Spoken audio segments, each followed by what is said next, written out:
A trying and emotional week for the Bills. From DAMAR Hamlin's life-threatening injury to his inspiring message to the team. Plus, getting back to football and the game against the Patriots. And what about the changes the NFL is going to make to the playoffs? All that's coming up on this week's edition of the Buffalo Plus Podcast. All right, welcome back to the Buffalo Plus Podcast presented by Connors and Ferris. Mike Catalana, Dan Fates. I am Jenna Cottrell. We are encouraged as we continue to hear really positive news about DAMAR Hamlin and his recovery after what happened, the scary incident on Monday night. Mike, Dan, on Friday, we learned that DAMAR is off of the ventilator. He was able to FaceTime with the Bills. He said, love you guys. He was just able to kind of communicate with the team. He was doing, his heart's symbol. He flexed on them. I mean, Mike, what is your reaction? We heard from Sean McDermott as well as Brandon Beane. Just what do you feel like the relief this team feels now? Yeah, they need this. I thought the team has come back from this in a very sort of a measured way. Like, they want to be supportive. They needed to hear that. These are people who went through a traumatic experience with their teammate and then couldn't be with them, so these guys are together all the time. And I think they've been getting these little moments where it's been his friend, his father, whoever it was. And when Sean was describing them sitting in a meeting and on the big screen pops DAMAR, like, that moment had to be incredible for this group of guys. So they need this. Their jobs are not easy emotionally to get back out there and play football. And I think they've been encouraged, Dan, but to go back where you were on the field and seeing that happen on Monday to here it is Friday and he's talking to them is incredible. Yeah. We were up there yesterday, Jen and I, and it just, to see laughter, to see a smile from these players, I think it put everybody in a better headspace. Josh Allen talked about obviously the unknown is what's the most terrifying thing, and you just don't know what's going to happen. But then to see them be back out at practice, and the message from DAMAR Hamlin's father to the team, like, you guys have to go back out. Like, that's what DAMAR wants. Like, that's who he is. And, the fact that his first message when he was neurologically intact was, did we win? Like, and again, we talk about this, and you're right. Sean McDermott has done such a great job of saying, like, these guys aren't robots. He said that today during his Zoom. Like, these are human beings. They have feelings. They have families. And again, I think often we forget that. But these are football players that do need to get back to doing what they love and what also is their escape, is being on the field for 60 minutes and competing with their brothers and their teammates. So I think getting back is, honestly, for as much as we understand it's got to be terrifying, and Josh saying that, like, some people will never be the same because of that, I think it is some sense therapeutic to get back on the horse, to get back on the field. And it was great, Sean McDermott, with everything that this team has gone through this entire year and what they've gone through this week. And he's like, and it's a short week. He's like, we played Monday night. And he's like, don't mean to be respectfully. He's like, of course it would be on a short week. Like, it was just one of those moments where he talks about, obviously, the good news, releasing the pressure valve and getting to get back to football. So, I'm happy that we get to do this little podcast, because who knows what this tone would be of this podcast and this video if we didn't have the encouraging news that we've gotten over the last 36 hours. Yeah, and so much positivity around everything. Sean McDermott spoke about the fact that they're trying to figure out how to properly honor the first responders at the game. I mean, Mike, the fact that this is a home game, with the NFL announcing that the teams throughout the league will be, have ceremonies pregame for DAMAR Hamlin. There'll be number 3 written out on the field lines. The Bills will be wearing patches of number 3. What do you think Sunday will be like at Highmark Stadium? Yeah, it's going to be emotional. It's different in one way. There's a joy. A lot of times when you go to a game and you have emotion, it's usually somewhat directed at the other team, right? Yeah. It's the Bills and the Patriots, like last year in the playoffs. There's nobody to be mad at. I mean, it's hard to even be mad at the Patriots at the moment. They're the team that's there. And look, it's an important game in whatever setting important means. But I think it's going to be a uplifting thing, I think, for everybody. A little bit of a release. But it's different for a football crowd. Usually that kind of emotion we see, again, is about winning and losing and what this means for the team going forward. There's a time for that. I think it'll be more redemptive. It'll have that feel to it. But also at the same time, I'm not big on people. Look, the game is the game. The game is a violent game. The game that can be very difficult on these players. And they accept that and they go out and play. But I think something that could come of this is, while everybody is talking about DAMAR, and it's right, I think he represents something in this league that there needs to be more attention paid to. And it is a second-year guy, sixth-round pick who doesn't make a ton of money, isn't really protected by the league. And the NFLPA has a right to pop off sometimes, but fellas, speak with your votes when it comes time to make a new agreement and protect these guys who, in this case, obviously life-threatening, but in many cases it's career-threatening. Let's pay attention to these guys where it takes so long and so much time in the league to get vested, to get a pension. Like, this is where I think that number 3 and DAMAR and going forward, and we don't know what going forward is for him, that's where I think they need to start to put a little more focus and say, wow, look at a guy like DAMAR. I mean, in the real world, he makes a lot of money in the real, but on the NFL world and not for his long-term future. And it's not just about money. It's about, these are the kind of guys that are out there week in, week out. They're not all stars. So I love seeing the 3. I love seeing that for this man in this moment.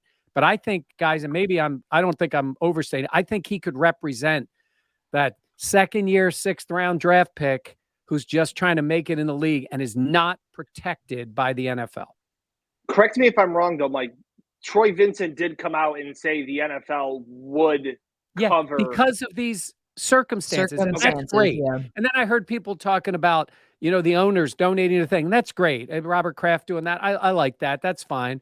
But again, not just DAMAR in these circumstances. No, I got you. Yeah. There's so many guys like that really do. You see them, guys. We go to training camp and half the guys aren't making it. I'm talking about the guys who actually make it and make the team and can easily be forgotten about. So, Dan, you're 100% right. Yes, I like that the NFL has stepped up and whatever DAMAR needs, because it's been such a public thing and all. But there's a lot of guys who get sort of discarded based on the rules of the league and the rules of the Players Association and the agreements and all those things. So this league's got a lot of money, How many yachts do you need? Let's talk about these kind of guys who even if relatively healthy for their life, don't get that. I didn't mean to go off on a tangent, but I want this to be used in that way to support the idea of DAMAR as well as DAMAR. Yeah. No, I mean, I get it. And that's something that, maybe these circumstances can kind of jumpstart that conversation about what this means and how this can be used and how, there is this blind spot or vulnerability for players who have not had as much time in the league or are not expected to be, the JJ Watts or the Josh Allens or have that guaranteed type of money. As we do look forward for this game on Sunday, Josh Allen was asked, and we were up in Orchard Park yesterday or over in Orchard Park, about, do you feel ready to play in a game? And Josh Allen said yes. And I feel like what we've heard today, especially with FaceTiming, DAMAR able to talk to his teammates. Dan, do you just feel like, I believe that. Do you feel like this team really does feel prepared? Yeah, 100%. And I mean that in the sense of, we talk about how they're human beings and not robots. They are wired differently, and they are able to compartmentalize it. And I remember amongst the conversations I had with Mike in Cincinnati and just being like, they can't play this game. And that was what we were processing. But we said, if by the grace of God in some miracle, they got an update on Tuesday morning, like that we were like, so that they knew he was okay, then players would kind of be okay. It's the same thing when Dane Jackson gets put on a stretcher and put in an ambulance. They have the sense that, like, okay, he's hurt, injured, but he's going to be okay. And the game goes on. If now knowing that he's going to be okay, I think the game is okay to go on. And I think it's okay for the NFL and the season and everything to continue. Again, this has all been very fluid, the circumstances, everything like that. But I agree with what Josh Allen said, that like these guys, Mike and I were talking about too, like these guys play in tough conditions that we don't know about. Maybe they didn't sleep well last night because their mother-in-law was a pain in the neck, like Mike joked around about, or their kid's not feeling well, or their kid is sick. Like, and they go to work. That's their job. And so I think knowing that DAMAR is going to be okay and the continued encouraging signs, I think they're able to keep the Bengals game in the past as best that they can with the mental health that they need and all of those, but leave that bad juju, that bad mojo of that game behind and move forward. And like I said, and Sunday is going to be not a remembrance of anything, which scary, so scary that it could have been, but it's a celebration of that he's going to be okay, and a celebration of the first responders and all of those things. I think that they're ready. Yeah, I agree. And Mike, Sean McDermott even talked about it. There's going to be so much emotion on Sunday. How do you not let that overwhelm this team? Because they do have a game to play, and the preparation that needs to be in place to have, just a solid game. But how do you feel like Sean McDermott and this team is kind of trying to manage everything that's going on, because there is so much? Yeah, I find it really interesting because, they do put a lot into every week. And quickly, I wanted to mention what Sean mentioned about the coaches. And this gets forgotten a lot of times. He was talking about the position coaches who on Tuesday went right to work thinking about this game because they know the league. What Dan was just saying is they know the league. So the coaches are doing that job to make it better for the players.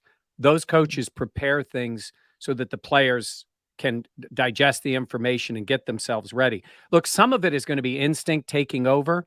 Mm-hmm. I mean, there's film study. I mean, they've looked at the Patriots a lot. That is a plus, I think. It's also a plus for the Patriots, but the Patriots aren't going through the same thing that the Bills are. Not that it doesn't impact teams, but not in certainly the same way. So yes, I think there's going to be some of that taking over, but those coaches working on the day after to get things ready for these players. And I think to Dan's point of this message, look, it sounds cliche. It sounds like a little hokey. It's like win for number 3, but they know DAMAR's going to be watching that game. Like this isn't just they're hopeful. Like he is recovering. Again, he's got a long way to go. They'll keep saying that, but he's recovering. That game's going to be on, and he's their brother, and they don't want to let him down. So it's different than if it was just still waiting and they didn't know where he was, and they feel, this idea of, what's he going to think? I mean, his first thought was, did we win the game? I mean, that tells you a lot about an NFL player, and especially about DAMAR. But no, I think it's a transition to that point, and then it just takes over. I think the competitive nature takes over, and they just go play. And I think it is. You use the word cathartic. I think it is.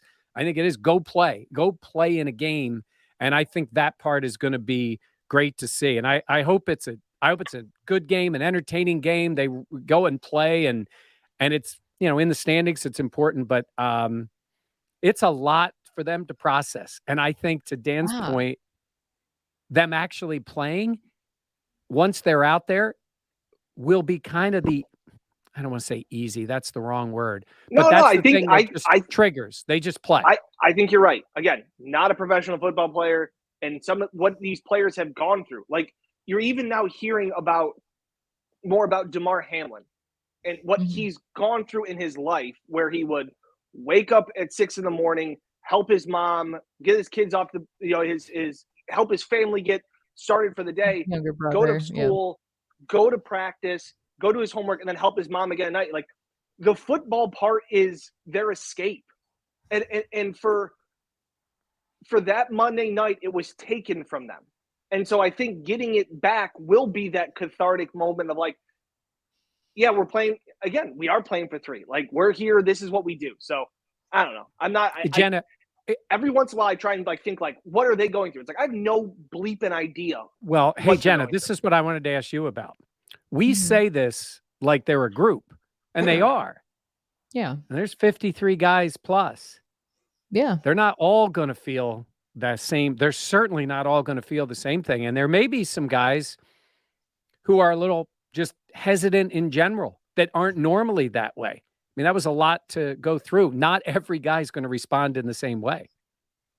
Yeah. No, I think that brings up a good point. I think collectively you've heard the team talk about how inspired they are for number 3. And like Dan talked about, I think football is for a lot of these guys an escape. But Josh Allen said, and Dan even already referenced it, the fact that some of these guys will be changed forever by what they saw. And I think something that's really important is Sean McDermott opened up about the fact that, they have mental health counselors already on their staff and how they've been utilized and how he has even, had the opportunity to meet with them, and that it's not a sign of weakness, it's a sign of strength. And I think for this team, it's a lot to process. And I think they have to kind of talk to other people and specifically professionals, because they saw a lot. And wouldn't blame anyone if they had reservations or had fears or whatever about stepping back on that field. I think that's just the natural pace of having, 53 guys on the active roster, the training staff, the other staff members, the coaching, the other members of the organization. But I think for a lot of these players, football is what they love to do. And they're looking forward to the opportunity of getting back on the field and doing what they love to do, albeit knowing that there's so much positivity around DAMAR and how he's doing.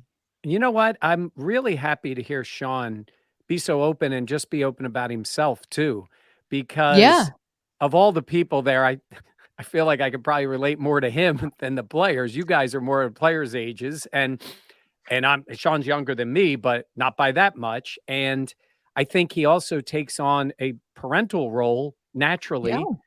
And sometimes in that spot, and I do believe he's an emotional person who has guarded it. He said, when I grew up, I was the one that didn't, say much, but he takes all that on. He's taken it on for his team too.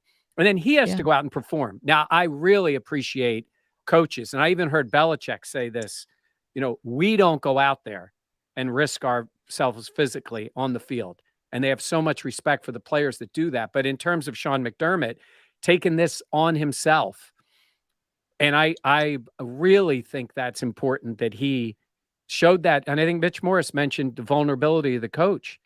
Yeah. I think that sends a signal, and it's the truth. That's the thing. I mean, Sean's developed as a person. I think we've watched him do that as a leader.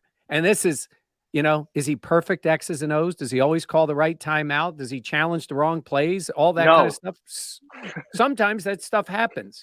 But boy, in this moment, he's done all that. And I'm glad to see he's doing something for himself too, because it's not easy. Well, and he even talked about like being a coach is so much more than X's and O's. And the management of all of these decisions and all of these different personalities, and the fact that he said, there are times where I need to take a step back. I need to go talk to someone. That to me was, and Dan and I talked about this, and we talked about this as well with WKBW's Matt Bove. I wasn't surprised by it, but I was kind of, I was like, wow, I didn't expect that, I guess. And I was pleasantly surprised to hear him talk so openly, because I think that they've needed to have, mental health professionals there because of what this team saw and just the impact that, that Monday night could have if you don't have someone to help you properly unpack everything that went on.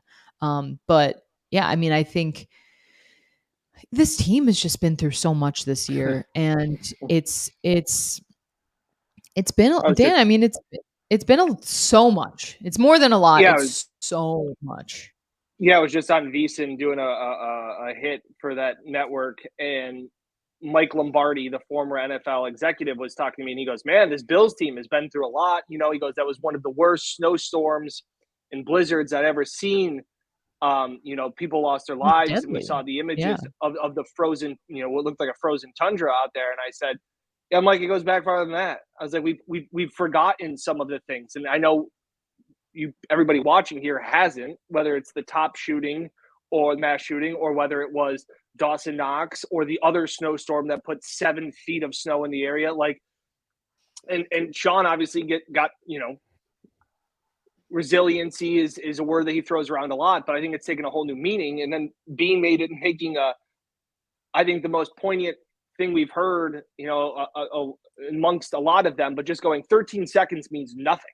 Like all, again, men, this community, everybody that the subscribers on this channel, like you feel a part of this team. So when they hurt, you hurt with them. And I think that's part of, everything that they've gone through has just been unbelievable, unbearable. Sean McDermott or Brandon Bean saying that Sean McDermott should win Coach of the Year because had any other team be 12-3 with everything they've gone through, like there's not another coach that could do it. So Yeah. very. You know what I was thinking of? Thinking of, guys, is that how many weeks have been just ho-hum regular week? It's either been a weather issue, schedule, injury issues, serious injuries. Schedule's been all over the place. Like in some years, it just feels like in the old days, it was Sunday at 1 and they would just go through them. So their schedule's all over the map. And then the changes and then these things and Kim Pagula.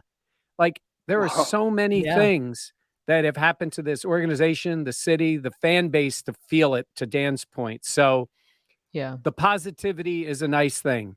And how it manifests itself, how they go forward is obviously that's the NFL. Now you play football and you see where it goes. But if you're a Bills fan, and you all are here listening, you got to be proud of the way they handle themselves, the way they represent themselves, the way they care about each other.